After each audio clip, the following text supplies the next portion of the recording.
Hello, ladies and gentlemen. Thank you for allowing me to participate in this conference via this video.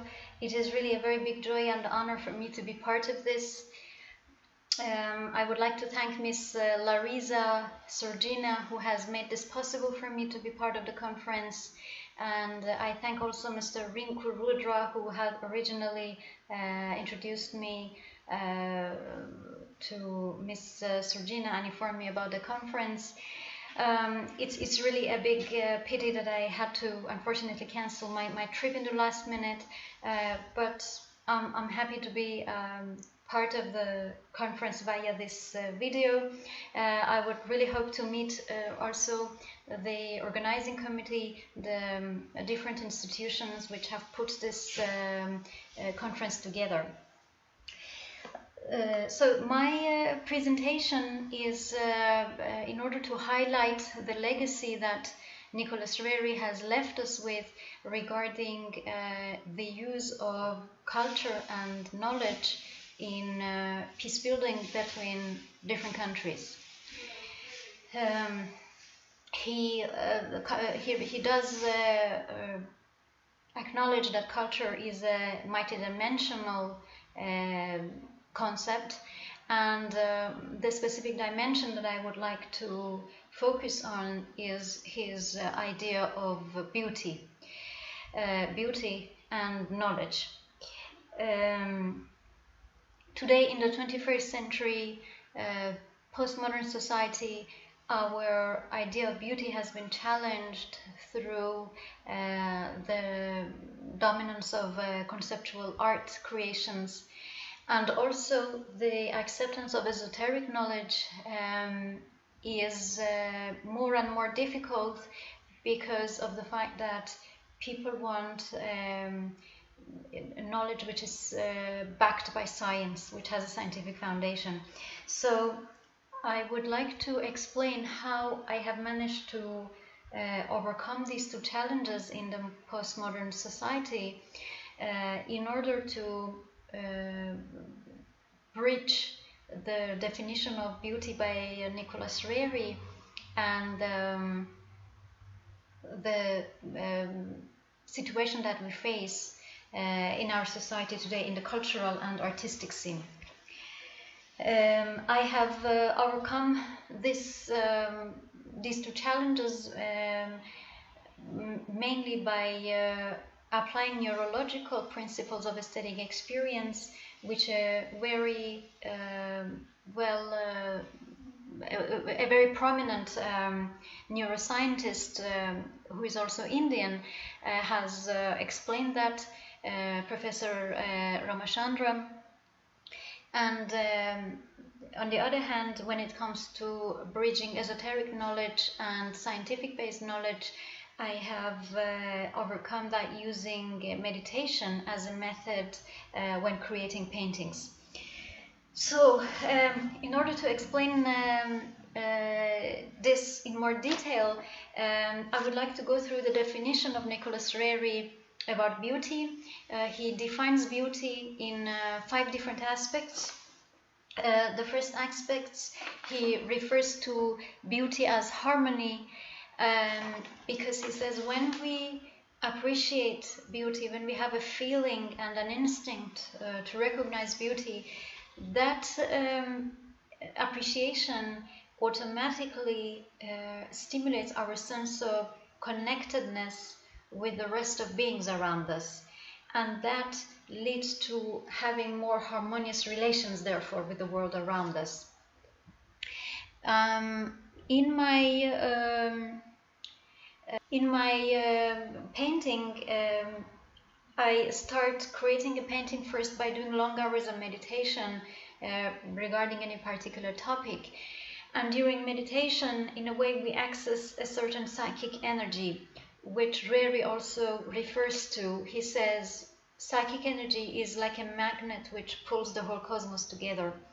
During meditation, when we access this psychic energy, that in consequence brings images to one's mind, if one is a visual type of person, a painter, and that way you translate that energy into images which people then can see with physical eyes.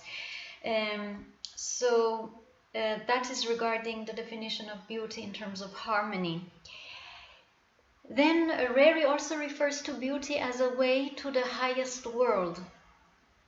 He says, by the notion of beauty, the locked doors of heaven may be opened. The locked gates of the highest world may be open. So continuing on what I was saying before regarding accessing the psychic energy during meditation, this is also basically accessing that world of infinity and the higher realm that we are accessing at the same time. And when we create images from that realm, we are also going beyond the earthly, mundane types of beauty, which are the most immediate to the physical eyes. And this is again another way how one can bridge art with the higher realm for the viewers. The third aspect of beauty which Roerich refers to is beauty as self-improvement. And he says that when we are accessing that higher world, we are also healing and transforming our hearts from any suffering and from ignorances.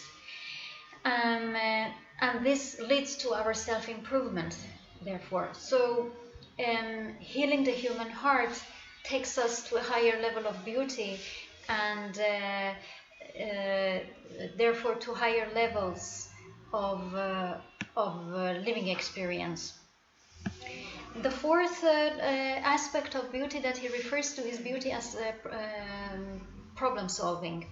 Now, following on the previous point regarding self-improvement and healing of the heart, when we are healing our hearts, we are also in a way dealing with problems which we have faced in society, and that leads us to problem solving. And this problem solving is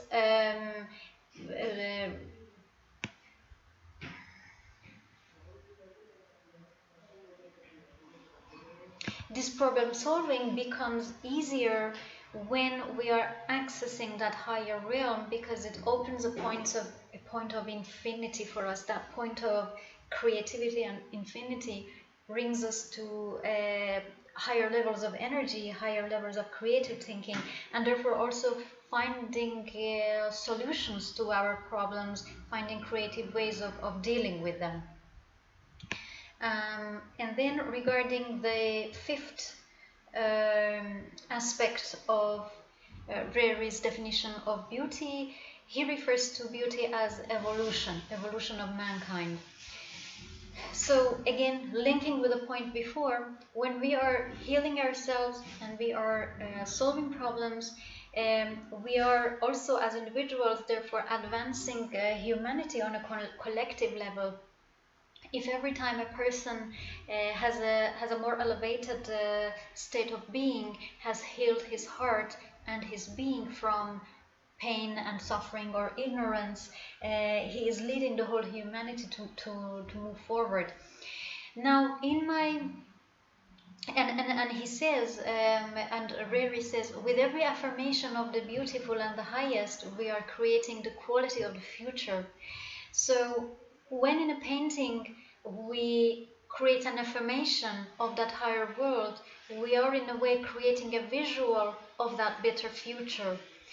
We are creating like a blueprint for the next level of where humanity can be or is going. And in fact, very often I refer to my paintings as mirrors for my viewers, mirrors in which they can hopefully find reflections of their own being and their own soul, to search their heart and to feel where their being is. And this I have referred to, in fact, with a word that I use often, fluorescence. And fluorescence in English refers to flowering, and it's used metaphorically also for flowering of people, flowering of civilization, and flowering of real flowers too. So this also links to the idea of beauty as evolution defined by Roerich, that every time a person flowers, every time a person flourishes, the whole humanity is also flowering and growing. So these are the 5 ways how Roerich has defined beauty and how I am linking those with my paintings. Regarding to knowledge, when we are solving problems, social problems, as we said in the definition of beauty, we are also in a way obliged to acquire more knowledge in order to handle the problems that we are dealing with.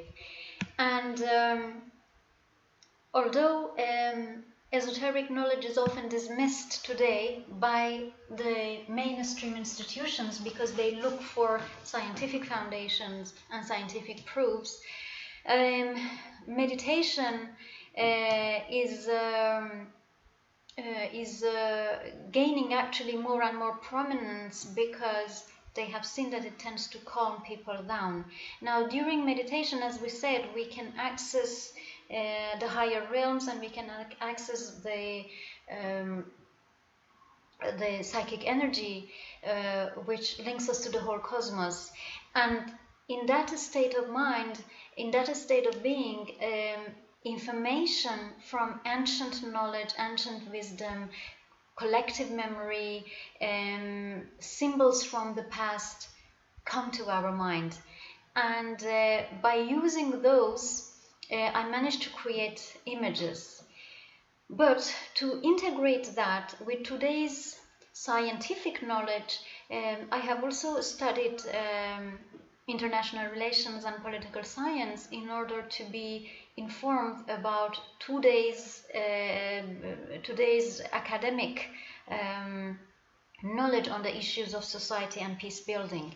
So the knowledge which I take from these academic books, I can provide through symbolic images and the symbols that I actually get through meditation. And therefore, this bridges academic knowledge of today, which is scientific based, which is accepted by mainstream institutions, with esoteric knowledge which comes from the past, through symbols and through archaic concepts. So this is the idea regarding knowledge, which Roerich referred to and which can be compatible with today's postmodern society.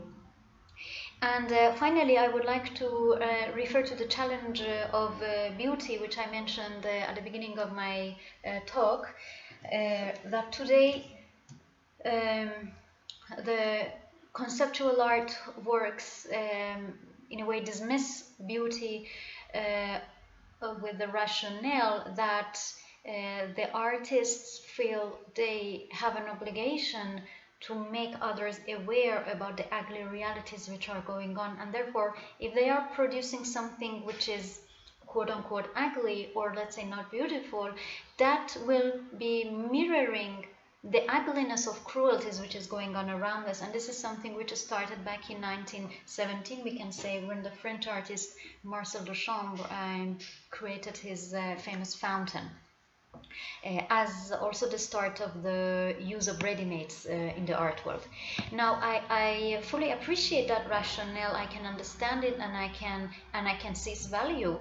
However, we can say that now over a century has passed, because we are in 2019, and if we continue with that type of rejection of beauty for too long, we are by ourselves creating another type of cruelty, which is depriving ourselves from beauty, and that is not good for our well-being. Now, if let's say conceptual art dismissed beauty in terms of